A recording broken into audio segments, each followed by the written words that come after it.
السلام علیکم ورحمۃ اللہ تعالی وبرکاتہ۔ ناظرین و سامعین اکرام، آج جمعۃ المبارکہ ہے۔ رمضان المبارک کا یہ دوسرا جمعہ آپ لوگوں کو مبارک ہو۔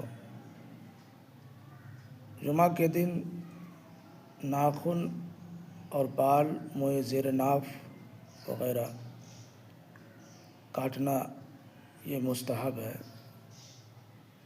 سوال یہ ہوتا ہے، لوگ کم علمی میں ناخواندہ لوگ جو ہوتے ہیں وہ یہ گمان کر لیتے ہیں کہ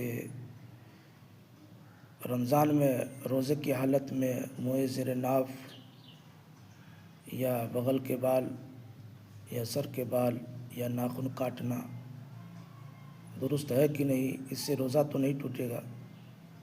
تو صحیح مسئلہ، درست مسئلہ یہی ہے کہ جیسے وضو کی حالت میں اگر کوئی آدمی بال اور ناخن وغیرہ کاٹتے ہیں تو وضو نہیں ٹوٹتا، ایسے ہی جمعہ کے دن روزے کی حالت میں بال اور ناخن وغیرہ کاٹنا یہ مستحب ہے اور اس سے روزہ نہیں ٹوٹے گا۔